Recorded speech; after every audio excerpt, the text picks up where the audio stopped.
Gozar de la confianza social siempre será el mejor regalo. Buenas tardes, mi nombre es Luis Carlos Gutiérrez y le doy la más cordial bienvenida a su programa Hablando Derecho. El día de hoy hablaremos de los 145 años del Tribunal Superior de Justicia, 145 años sirviendo a usted, por lo cual tenemos como invitado al magistrado presidente del Tribunal Superior de Justicia, magistrado Valentín Echavarría Almanza. Yo le pido que participe con nosotros vía redes sociales, Facebook, Twitter, nuestra línea telefónica 790-92 está a sus órdenes. Ya sabe que se puede hacer acreedor a un paquete de los que rifa esta producción, consistente en revista Sociedad y Justicia y la Agenda 2014 del Tribunal Superior de Justicia. Además, dado los eventos de conmemoración de estos 145 años, puede ganarse boletos para asistir el próximo viernes a la Gala Sinfónica que se celebrará con motivo de este aniversario. Pues ahora, para que usted tenga un conocimiento general sobre este tema, yo le invito a que vea nuestra cápsula en contexto. Adelante.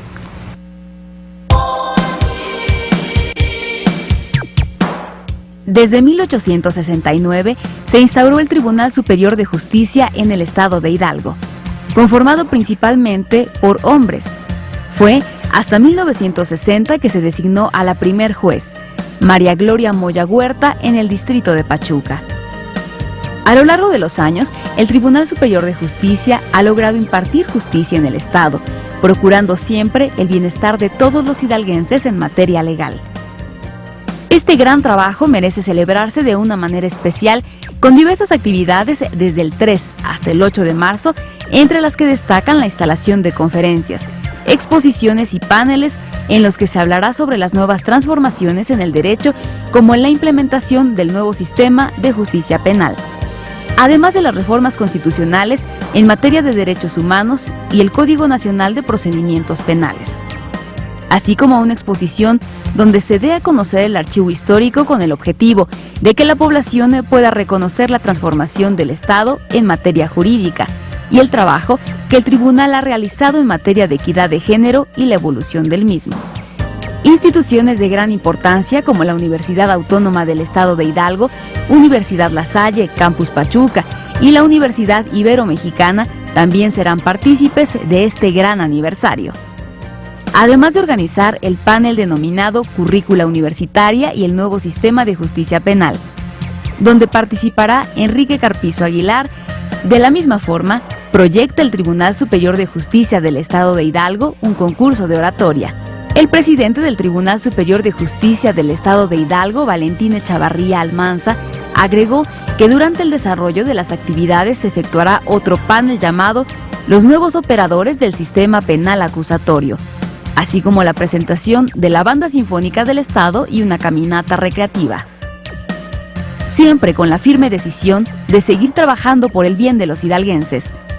Tribunal Superior de Justicia, 145 años impartiendo justicia.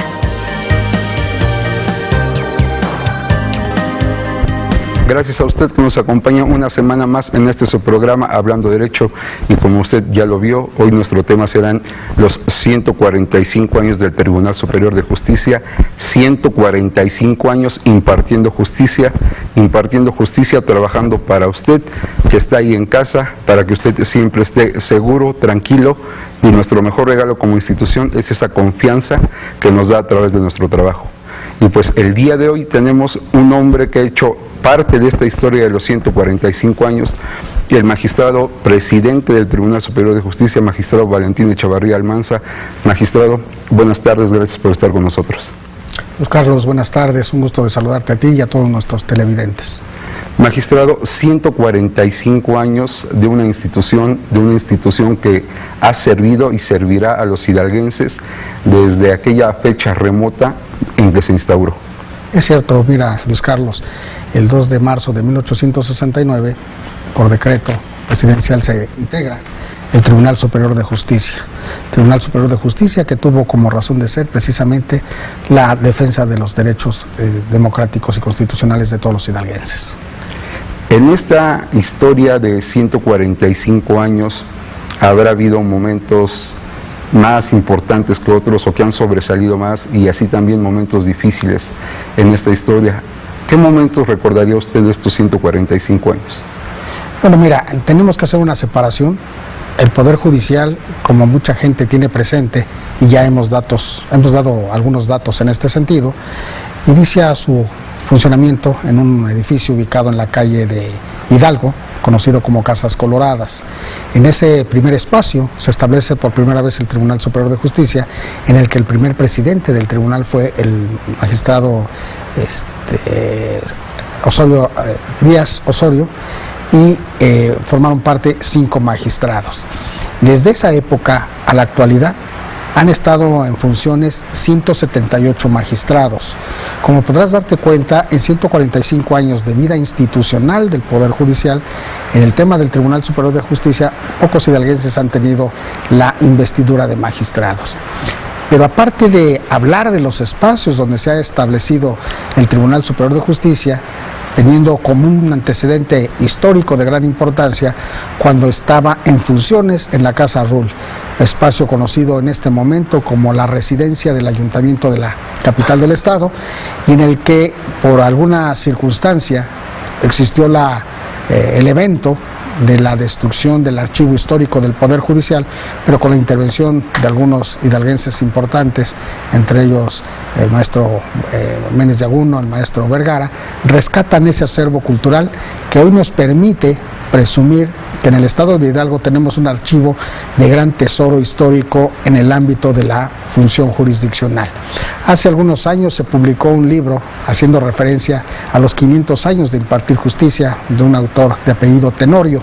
Esto nos muestra la riqueza y resalta uno de los eventos históricos de gran importancia en la vida institucional del Poder Judicial y en particular del Tribunal Superior de Justicia.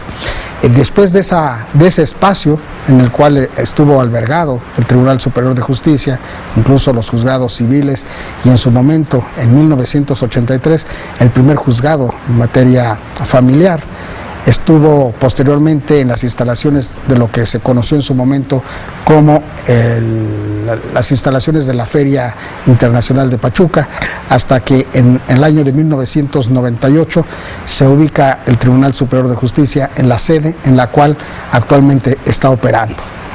En el sector primario, carretera México-Pachuca, kilómetro 84.5. El Poder Judicial, una institución como el Tribunal Superior de Justicia, está hecha no solo de hombres, y hoy en día hablamos también de mujeres. Sabemos, de acuerdo a la historia del Poder Judicial, que estas mujeres han ayudado a la construcción de esta institución. La primera jueza, la licenciada María Gloria Moya. Es correcto. En el año de 1960 se designa juez en el Distrito Judicial de Pachuca en materia civil. Y en 1958, si no mal recuerdo, se nombra como primer magistrada a la licenciada Estela Rojas de Soto, quien a la postre nuevamente es magistrada por el año de 1998-99, presidiendo una sala en el propio tribunal. En la actualidad hablamos de impartición de justicia con perspectiva de género, con esta visión de hombres y mujeres, pero de acuerdo a la historia que tenemos de nuestro tribunal, aquí siempre han estado involucradas las mujeres. Hoy en día esta institución está formada por una cantidad similar de hombres y mujeres magistrados. El Poder Judicial en este momento está integrando aproximadamente por 1.250 personas. De estas 1.250 personas tenemos el 70% aproximadamente de mujeres. De los 55 jueces que tenemos en operación, tenemos aproximadamente el 33% de mujeres o juezas, y en el tema del Tribunal Electoral pues son hombres los integrantes, 4. En el Tribunal Fiscal es una mujer, 2 magistrados. En el Superior de Justicia tenemos son 8 mujeres y en este momento 5 varones. Esto nos da la certeza que en el esquema o en la estructura orgánica del Poder Judicial las mujeres tienen una participación importante en la función jurisdiccional. Esto yo creo que es un reflejo no solo de cómo se viene, yo lo llamaría evolucionando el Poder Judicial, institución encargada de impartir justicia, y que por ello, como un acto de justicia y reconocimiento a la capacidad de todas las mujeres que forman lo que hemos denominado la familia judicial, es una forma manifiesta de ese reconocimiento a su capacidad. Y en el tema que refieres de impartir justicia con visión de equidad de género, debo compartir con la ciudadanía que, si bien es cierto, esta esta expresión pareciera reciente en este momento, no es cierto que es una política institucional del Poder Judicial. El Poder Judicial, el Tribunal Superior de Justicia, en un organismo que aglutina a los tribunales, bajo sus siglas la CONATRIP, que es la Comisión Nacional de Tribunales Superiores de Justicia de los Estados Unidos Mexicanos, tiene un proyecto que se viene realizando del pasado reciente, de 3-4 años a la fecha, en el que estamos involucrados precisamente en la impartición de justicia con visión de equidad de género. Esto ha permitido diagnóstico para analizar los ordenamientos aplicables, la estructura orgánica, el personal, el perfil del personal, pero más importante es que estamos involucrados en la emisión de sentencias bajo esta visión. Las sentencias que se han estado emitiendo en los últimos 2 años han sido enviadas a una institución contratada por CONATRIP bajo este proyecto que hago referencia, financiado por recursos federales, en el que se analizan las sentencias para poder arribar a la conclusión de que efectivamente estamos emitiendo resoluciones en esta perspectiva. El personal del Poder Judicial, un grupo de juezas hace algunos días, 8 en particular, concluyeron un curso de esta materia, han participado en diplomados impartidos por Flaxo, una institución de reconocida calidad y capacidad en este tema de profesionalización y conocimiento de la ciencia jurídica. En suma, esta es una política que hoy podemos hablar, que refiere una evolución importante del tema impartición de justicia dentro de los 145 años de vida institucional del Poder Judicial. Hemos hecho muy rápido un recorrido de estos 145 años hasta llegar a estos temas de actualidad, y la pregunta obligada es: ¿el Tribunal Superior de Justicia, el Poder Judicial del Estado de Hidalgo, está capacitado, está preparado para los retos de estos nuevos tiempos? Yo creo que sí, Luis Carlos. Mira, hemos estado escuchando en pasillos, en reuniones informales, el tema de los juicios orales. Este tema, aunque parece novedoso, resultado de la reforma constitucional de junio del 2008, debo hacer referencia que en el Código de Procedimientos Civiles de 1892 existía un capítulo relativo a la competencia de los jueces conciliadores, y en ese capítulo se hablaba de los juicios verbales. Entonces, si nosotros tenemos presente este detalle, vamos a encontrar que la oralidad en los juicios no es una construcción académica o doctrinaria del pasado reciente, sino que la historia lo registra. Pero más importante, en este momento de análisis y de consideración de 145 años de vida institucional del Tribunal Superior de Justicia, podemos comentar que este tema de oralidad tampoco es novedoso, porque si bien es cierto, en el Código de Procedimientos Civiles de 1940 había un capítulo relativo a los juicios sumarios civiles. Este detalle que quiero resaltar imponía precisamente que la última audiencia de este procedimiento, que por su sola naturaleza era un proceso corto, concluía con una audiencia de pruebas, alegatos y sentencia. En esa diligencia, el juez tenía la posibilidad de pronunciar sus puntos resolutivos y posteriormente engrosar el tema del aspecto histórico o resultandos y parte argumentativa o considerandos de la propia sentencia. Con esto te refiero que hay antecedentes documentados en el sentido de la existencia de la oralidad en los juicios, que hoy estamos hablando como una evolución al sistema judicial mexicano, en específico en el tema de justicia penal, resultado de esto de la reforma constitucional, insisto, de junio del 2008. Aunque también debo resaltar que según las últimas reformas del Código de Comercio, a partir del 2013, en nuestra entidad federativa, estamos tramitando juicios orales en materia mercantil. Esto nos lleva a la reflexión que la evolución de la impartición de justicia a nivel nacional y en lo particular en nuestra entidad federativa está en una dinámica que me parece que es fundamental y que debemos resaltar. ¿A qué me refiero?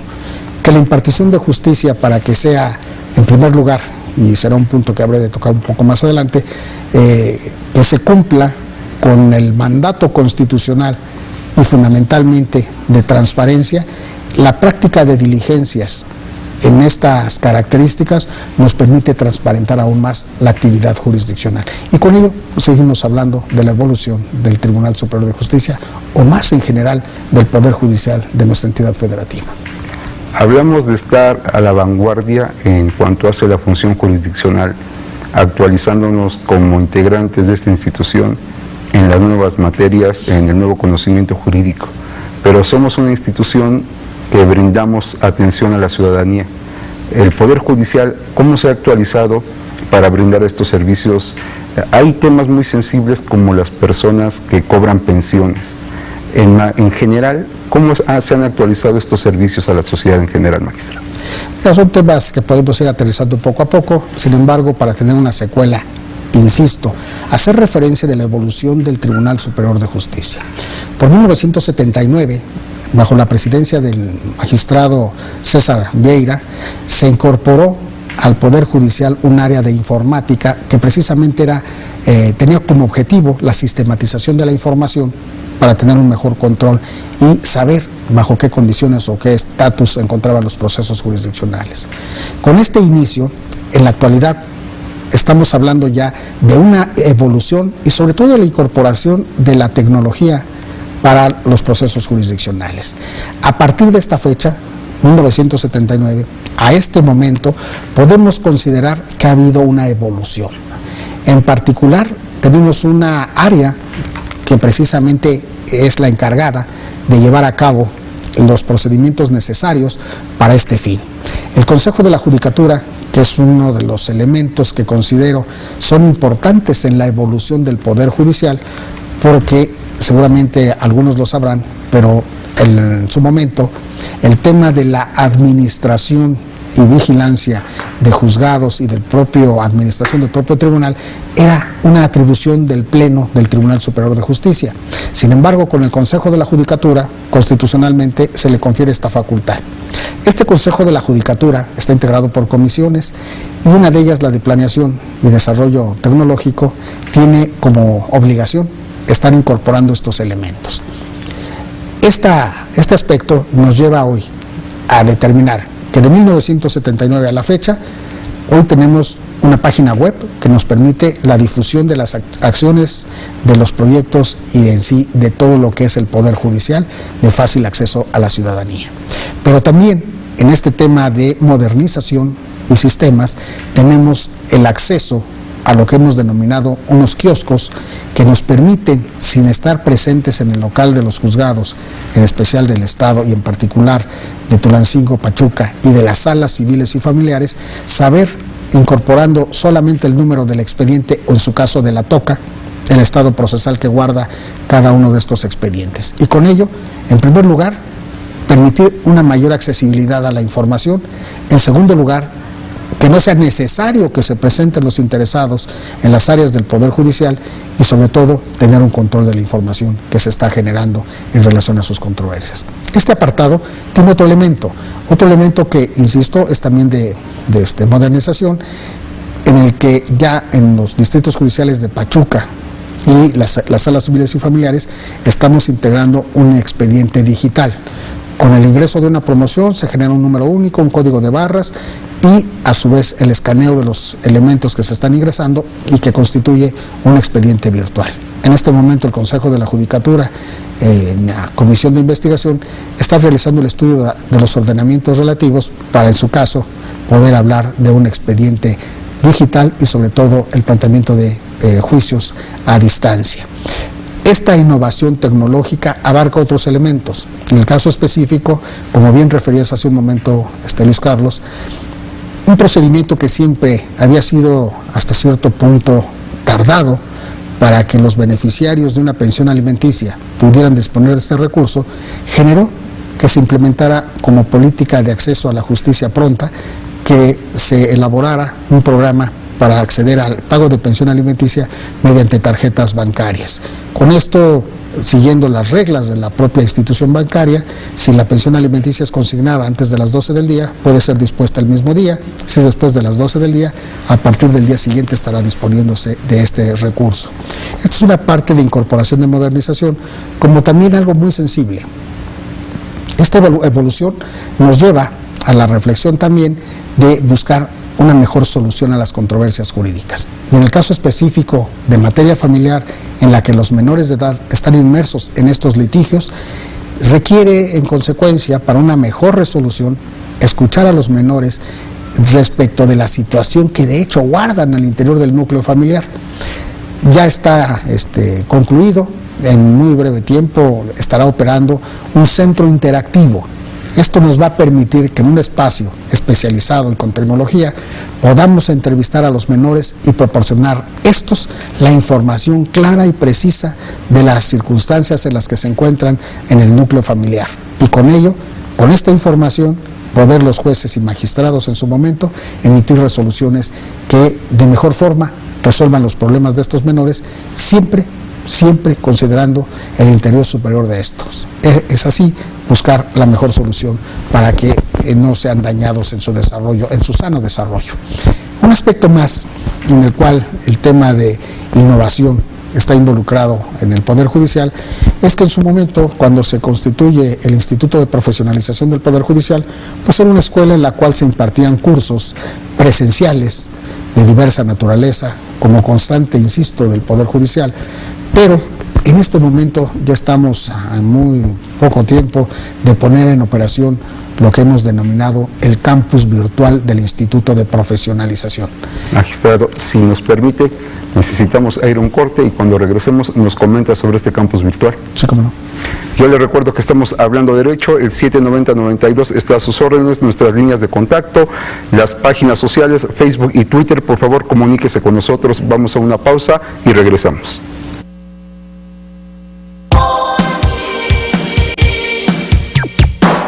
5 de mayo de 1895. Vida, libertad, seguridad jurídica, patrimonio son bienes jurídicos que el Estado protege a las personas. Fue por ello que mediante el decreto número 675 de la 13ª legislatura entró en vigor el segundo Código Penal del Estado de Hidalgo.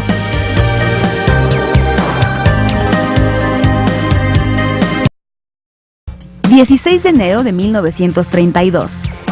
Para interpretar y aplicar las leyes en asuntos jurisdiccionales del orden civil, familiar, penal, electoral y administrativo, se expidió mediante el decreto 228 la Ley Orgánica de Tribunales para normalizar el funcionamiento, organización y atribuciones de los mismos. Gracias por continuar con nosotros. Si usted nos acaba de sintonizar, yo le recuerdo que hoy estamos hablando de derecho con el magistrado presidente del Tribunal Superior de Justicia acerca de los 145 años del Tribunal Superior de Justicia. Y antes de irnos a esta pausa, el señor presidente nos estaba comentando acerca de un campus virtual en el Instituto de Profesionalización. Magistrado, ¿cómo se va a desarrollar este campus?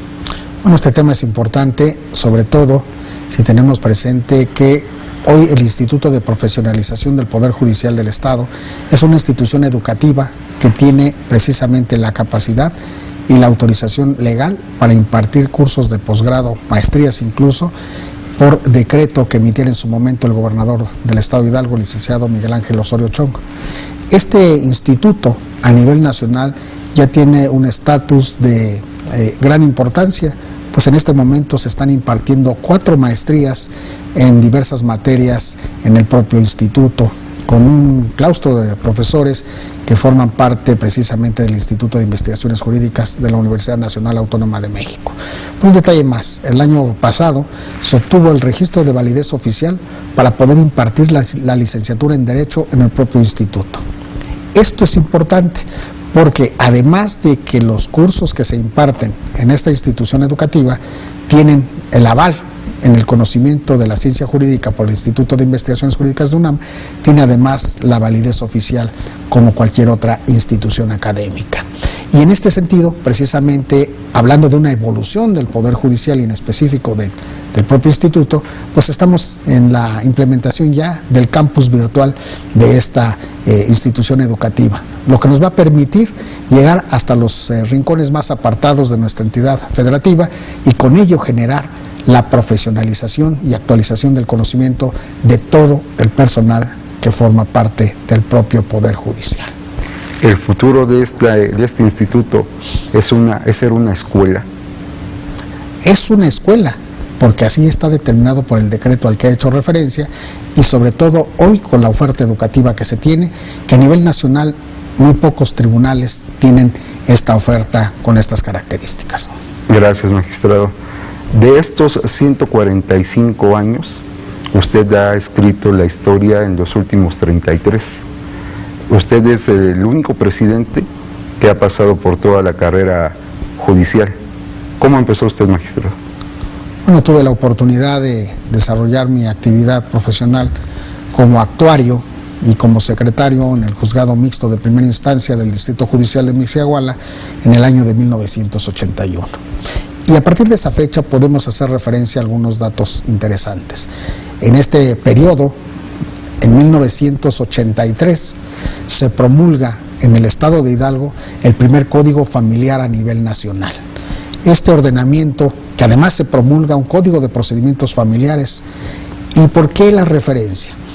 Como la mayoría de los juristas lo saben, el Código Civil que tenemos en vigor desde el año de 1940, tenía en el libro primero el tema relacionado a todas las instituciones del derecho familiar. Esto, insisto, en la época del gobernador, el arquitecto Guillermo Rosell de la Lama, dio como resultado que un grupo de juristas tuvieran la decisión de generar este ordenamiento, con el apoyo del doctor Julián Huitrón Fuentevilla. En 1986 este código es nuevamente sometido a estudio y análisis de los juristas hidalguenses y trajo como consecuencia la primera reforma de este código familiar y el de procedimientos familiares. En 1997 se aprueba el código familiar y en el 2007 estamos promulgando la primera ley para la familia del estado de Hidalgo. Doy como antecedente histórico en esta materia. En los inicios de la vida independiente de nuestra entidad federativa, la materia familiar estuvo reglamentada en su momento por un ordenamiento denominado Ley de Relaciones Familiares. Este tema es bastante interesante porque, insisto, a nivel nacional, el estado de Hidalgo se colocó en la posición de vanguardia y a la inversa, en el sentido de que siempre se tomaba de legislaciones federales o de otras entidades hacia las entidades federativas. Hidalgo aporta este desarrollo legislativo que nos permite presumir que estamos a la vanguardia en materia de legislación familiar. Un tema también que es importante y que debo resaltar en este periodo es que en el año de 1990-92 se promulga reformas al Código Penal del Estado de Hidalgo, que es incluso el que tenemos vigente, en el que se incorpora, separándose de la tradición jurídica que teníamos, de lo que la doctrina llama una teoría causalista del delito. Para la gente comprenda mejor este concepto, en esa época las sanciones o penas que aplicaban los jueces penales eran considerando la peligrosidad del delincuente. Con la reforma al Código Penal se incorpora la teoría finalista del delito, que es precisamente la posibilidad de sancionar a las personas que se colocan en la descripción del Código Penal, pero realizando, para efectos de individualización de la pena, la reprochabilidad de la conducta desplegada. Esto es un parteaguas, precisamente en materia penal, que es importante porque ya no hablamos del derecho penal del delincuente, sino hablamos del derecho penal por el delito. Esto es importante porque en este momento seguramente los televidentes tienen presente lo que están escuchando por la calle, los famosos juicios orales en materia penal. Esto nos va a llevar, en lo que está realizando el Poder Judicial, la Procuraduría General de Justicia, la Coordinación General Jurídica y la Secretaría de Seguridad Pública, a prepararnos en una forma diferente de llevar a cabo los procesos penales bajo el esquema ya no de lo que por tradición jurídica hemos llamado de un sistema inquisitivo, sino un sistema acusatorio adversarial. En esencia, ¿cuál es la gran diferencia? Que hasta antes, o mejor dicho, en el sistema tradicional se llevaba a cabo toda la investigación del delito ante el Ministerio Público hasta que éste ejercitaba acción penal ante un juez penal. En el nuevo sistema, la parte de la investigación de los delitos, si bien es cierto, va a estar coordinada por el Ministerio Público y realizada por los elementos de policía investigadores, no menos cierto es que esta parte de investigación va a ser judicializada. Esto es, las actividades que se lleven a cabo, medidas cautelares, providencias precautorias, entiéndase, privación de libertad, cateos, estos elementos van a ser controlados por el juez de primera instancia, que en este nuevo esquema va a ser un juez de control. Una diferencia también de mayor envergadura es que en este momento solamente hay un juez que conoce de todo el proceso penal. En el nuevo sistema vamos a encontrar precisamente la existencia de un juez de control, que es el que va a vigilar precisamente el desarrollo de la investigación ya judicializada, y un tribunal, ya sea unitario o colegiado, que va a ser el que va a llevar a cabo la audiencia del juicio, en la cual se determinará la responsabilidad del inculpado. Y un tercer juez más, que será el juez de ejecución, que en este momento en el estado de Hidalgo ya está operando. Y este es un tema importante, porque hoy la ejecución de la pena de prisión, por llamar algo, o en particular uno de los elementos importantes es precisamente que esta ejecución de sentencia está bajo la vigilancia del juez de control, que dicho sea de paso, nuestro conductor del programa es el primer juez en materia de ejecución en la historia del Poder Judicial del Estado, y con él también estamos en esta evolución y nueva historia de 145 años de la vida institucional del Poder Judicial. Gracias, magistrado. Toda una vida. Si me permite, vamos a una pausa. El tiempo se nos ha ido muy rápido. Yo les recuerdo nuestra línea de contacto, el 790-92, nuestras redes sociales, Facebook y Twitter. Póngase en contacto con nosotros. No le cambie, estamos hablando de derecho. Continuamos.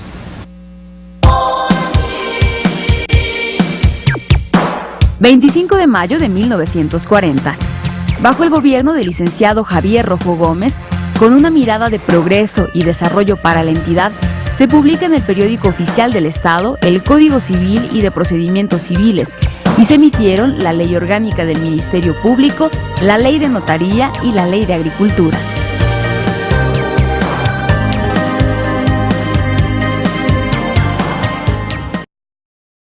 ...2010...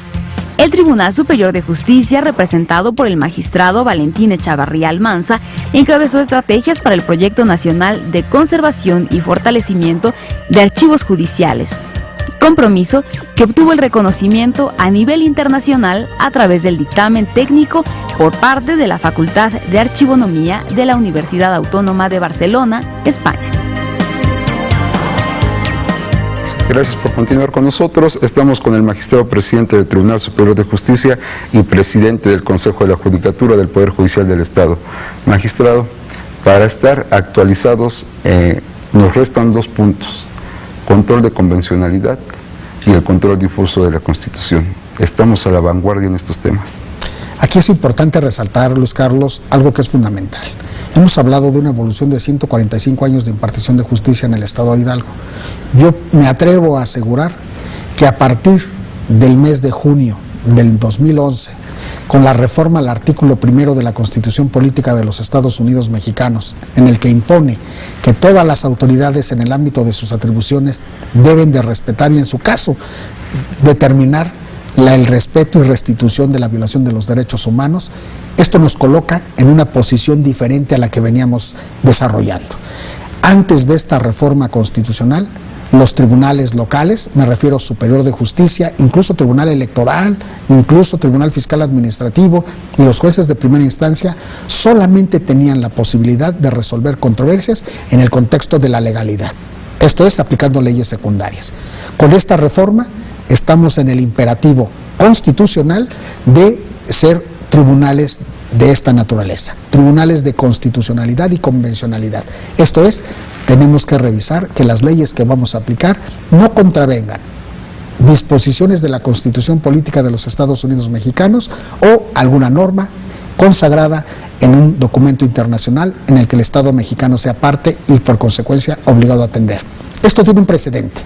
Si bien es cierto la reforma es de junio del 2011, en el mes de julio del 2011, un mes después de la reforma, la Suprema Corte de Justicia de la Nación, al dar cumplimiento a una sentencia emitida por la Corte Interamericana de Derechos Humanos a propuesta de la Comisión Interamericana de los Derechos Humanos, resuelve una controversia en la que está involucrado lo que hemos denominado y que se conoce ya en el ámbito de la actividad jurídica, el caso Rosendo Radilla, que era un indígena desaparecido del estado de Guerrero.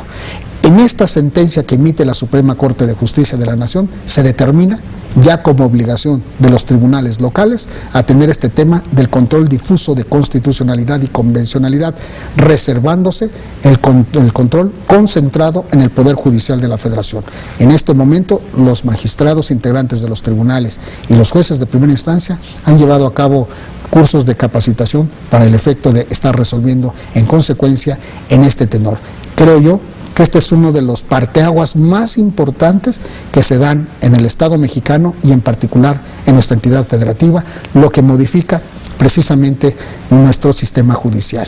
Atentos siempre al hoy denominado reglamentación o bloque constitucional. En este sentido creo que podemos precisar este gran e importante avance en el tema de impartición de justicia. Gracias, magistrado.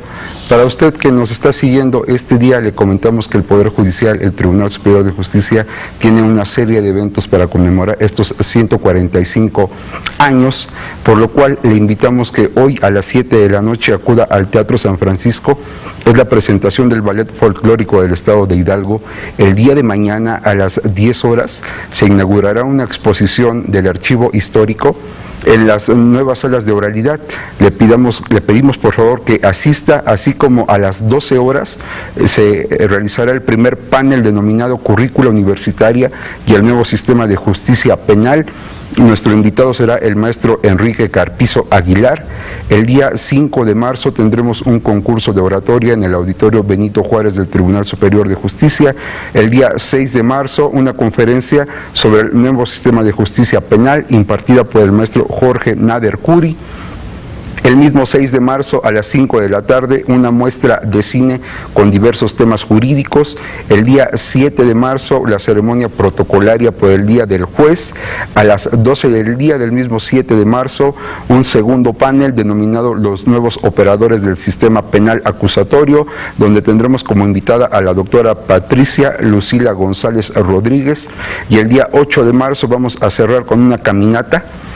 Le invitamos a que participe en todos estos eventos que el Poder Judicial tiene para usted. Y pues bien, magistrado, con el agradecimiento de estar en este programa, de brindarle a la sociedad la información acerca de lo que es el Poder Judicial y hoy en específico comentarle un poco de la historia de estos 145 años, nos tenemos que despedir. ¿Y cuál sería su comentario para redondear este tema? Bueno, que la experiencia adquirida durante 145 años de vida institucional me lleva a la reflexión. No es suficiente que los jueces duerman con la conciencia del deber cumplido. Es indispensable que la sociedad duerma con la certeza de que los jueces están resolviendo conforme a derecho. Gracias, magistrado. Le agradecemos mucho que haya participado con nosotros el día de hoy y sobre todo quien está del otro lado de su pantalla, que le dé a conocer un poco de lo valiosa que es nuestra institución. Yo le pido a usted que la próxima semana nos acompañe nuevamente en su programa Hablando Derecho, y para despedirme lo haré con una frase cuyo autor tengo a mi lado, y si me permite, yo le recuerdo que la justicia no se mide ni se pesa, se siente. Buenas tardes.